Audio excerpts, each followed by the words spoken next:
Olá, pessoal, tudo bem? Hoje estamos no quarto capítulo do livro de Eclesiastes para nós adquirirmos sabedoria. E vale relembrar que toda a palavra de Deus é inspirada pelo Espírito Santo e útil para o nosso ensino.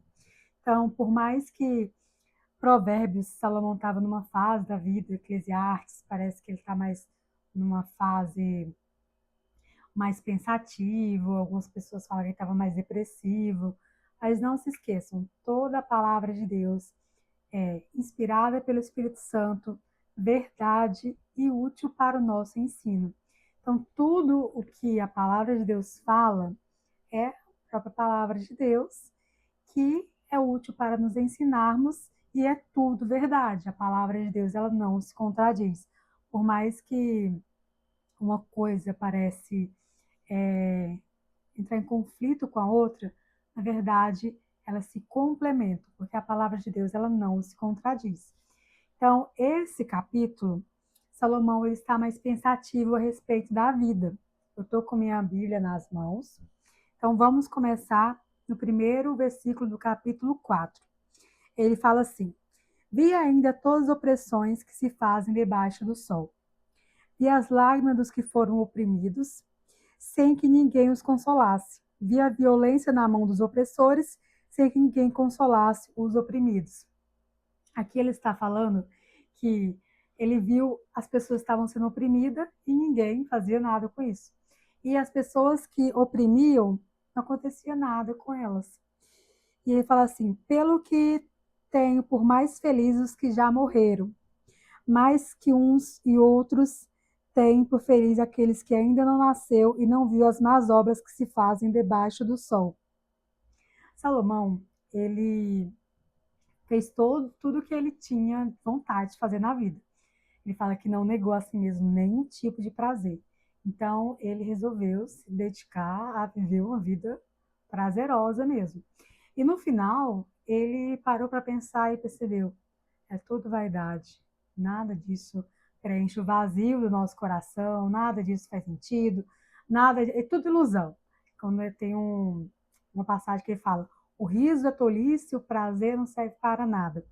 Então, aqui ele está falando, essas pessoas que foram oprimidas por essas pessoas má, por essas pessoas exploradores, ele pensa, é melhor a pessoa que nunca nem nasceu, é melhor a pessoa que nem viu as coisas más deste mundo.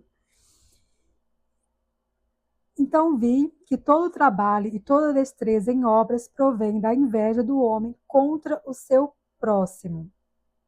E aqui ele está falando que agora eu percebi por que as pessoas trabalham tanto, porque elas têm inveja uns dos outros, porque elas estão competindo, porque elas querem ser melhor do que as outras. E o que essa passagem está nos advertindo? Que a gente não deve trabalhar, que a gente não deve buscar crescer na vida? É claro que não. O que Deus está nos mostrando é que a gente tem que trabalhar com um propósito certo, com um objetivo certo.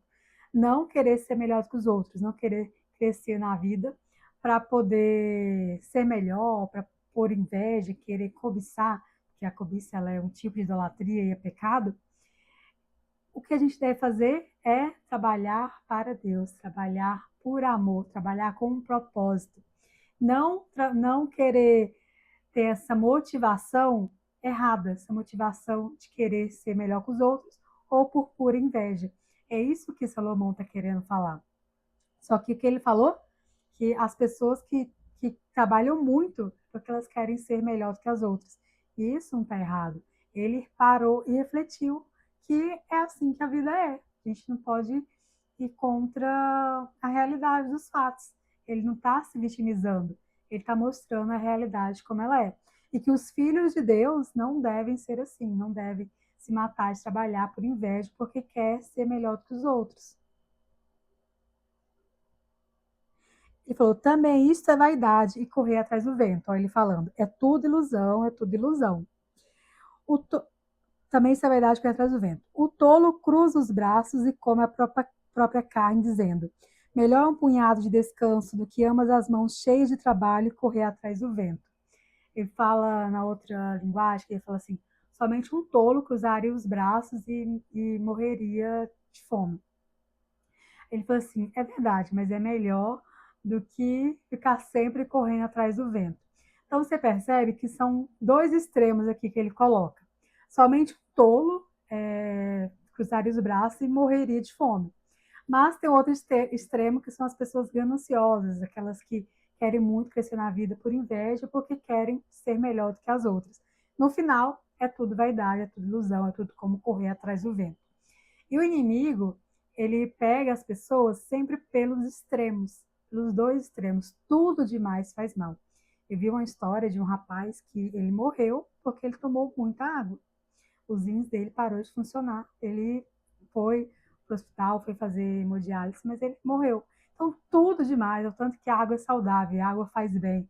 Todos os médicos falam, bebam água, tem que beber água, mas até água demais mata. Então, tudo, os extremos sempre mata.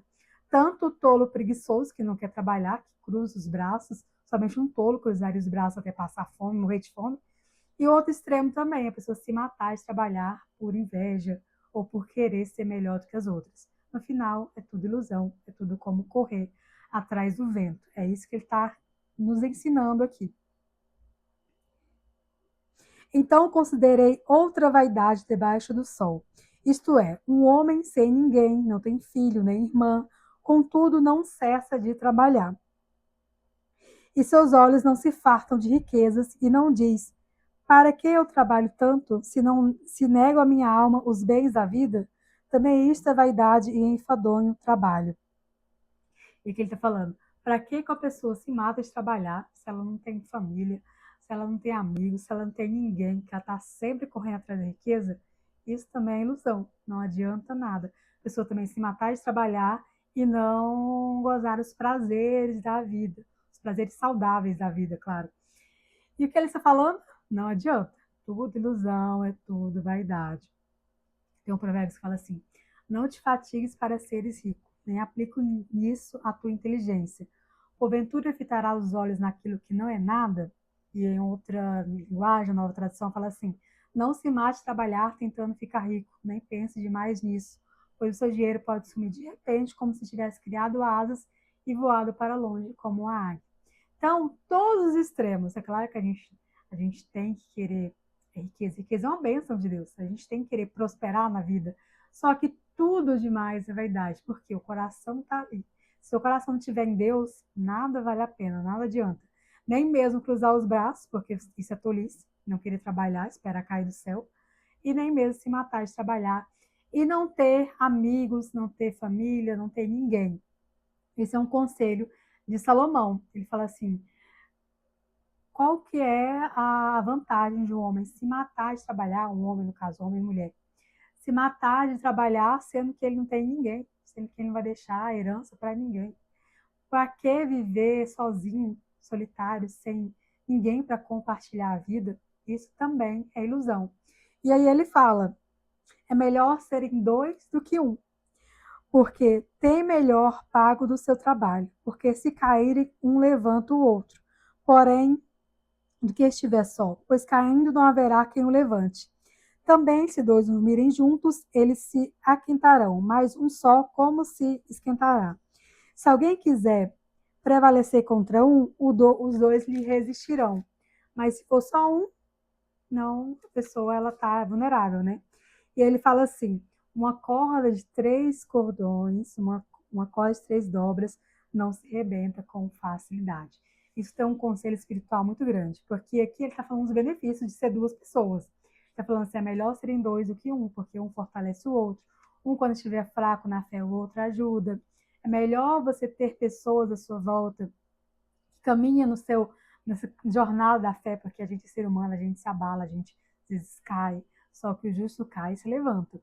E é melhor você ter alguém na sua vida para você compartilhar a sua caminhada cristã.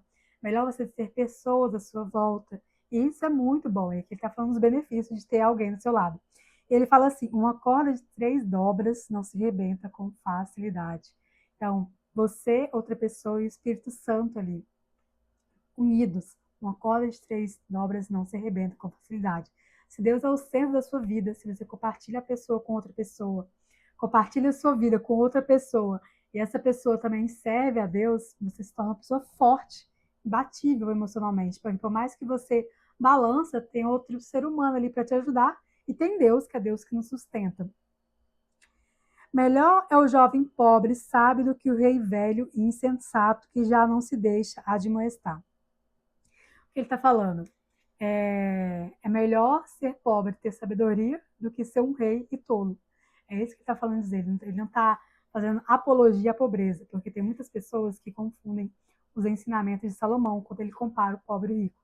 Quando ele faz essa comparação entre o rico e o pobre, ele está sempre querendo mostrar: olha, ser rico é muito bom, todo mundo sabe que a riqueza protege os ricos. Salomão fala isso.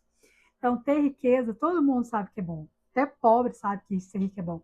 Só que ele fala que entre ter sabedoria e riqueza, é melhor ser uma pessoa sábia do que ser um rei que tem muitas riquezas, que tem poder e que é tolo. Então, a sabedoria, sempre quando ele faz essa comparação, ele está sempre querendo nos mostrar: a sabedoria vale mais do que a riqueza. A sabedoria é mais importante. É melhor você buscar a sabedoria que você buscar a riqueza. Porque é Deus que dá a sabedoria e a sabedoria também traz riqueza. Então, quando ele faz essa comparação, é melhor o jovem pobre sábio do que o rei velho insensato?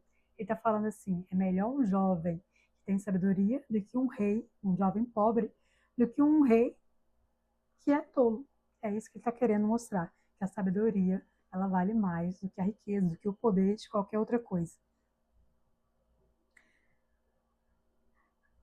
Ainda que aquele saia, versículo 14, ainda que aquele saia do cárcere para reinar ou nasça pobre no reino deste. Vi todos os viventes que andam debaixo do sol, com um jovem sucessor que ficará em lugar do rei. Era sem conta todo o povo que ele dominava. Também poucos que viram depois se hão de regozijar nele. Na verdade, que também isso é vaidade e correr atrás do vento. Salomão fala que um homem ele pode sair da prisão e se tornar rei do seu povo. Como que um homem que saiu da prisão sem nada, sem nem boa fama, a pessoa não tem nada, nem um nome bom ela tem. Que tem um provérbio que fala que sim, que o bom nome vale mais do que a riqueza. Então, uma pessoa que está na prisão, ela não tem nada, ela não tem. Ela praticamente, se a gente for olhar com um olhar humano, ela está com a vida assim, mais do que zero. E um homem pode sair da cadeia e ser rei do seu próprio país. Como que ele consegue fazer isso? Com sabedoria. Tendo sabedoria, aprendendo com seus próprios erros e temer a Deus é o princípio, é a porta de entrada para ter sabedoria, que é Deus que dá sabedoria. Sabedoria e a inteligência vêm dele. Então, tudo que Salomão nos ensina é: não fique correndo atrás do vento, é tudo ilusão. Não fique buscando a vaidade, porque vaidade, tudo é vaidade. Não fique buscando os prazeres, porque quem busca os prazeres passará necessidade. Não fique em função de correr atrás do vento, porque isso nunca vai preencher o vazio do seu coração. Aprenda com a história de Salomão. Salomão não se negou nenhum tipo de prazer. Salomão fez tudo o que ele queria. Ele teve 1000 mulheres, ele teve cantores para o alegrar, ele tomou vinho, ele fez tudo, teve gado, ovelha, foi mais. A Bíblia fala que ele foi o rei mais rico e mais próspero que existiu. Antes dele não houve ninguém, e depois dele não houve ninguém. Então, olha a grandeza de Salomão. Para no final ele parar e refletir: é tudo vaidade, é tudo como correr atrás do vento. Sem Deus, nada vale a pena. Sem Deus, isso aqui é tudo ilusão. Então, não se mate de trabalhar, não fique cobiçando a riqueza. Busque a sabedoria, porque a sabedoria, quando Deus abençoa a sua vida, ele também traz riqueza. E se a riqueza material não vier, você tem a maior de todas as riquezas, que é a riqueza espiritual. É Deus habitando dentro de você. Que é isso que todo mundo quer. No final, o que todo mundo quer é ser feliz. A riqueza é porque é um sinônimo que traz conforto, que traz felicidade, mas na verdade o que traz felicidade é Deus. Então, quem obedece à lei de Deus é feliz. Quem, quem teme a Deus é feliz. E quem é uma pessoa sábia, ela não se mete em confusão, não se mete nessas tolices, que é sempre correndo atrás do vento. Então, peça a Deus sabedoria, peça a Deus discernimento, para você não ir para os extremos, porque os extremos, eles sempre destroem um ser humano. Peça a Deus sabedoria e discernimento das coisas, e tudo que você fizer será bem sucedido.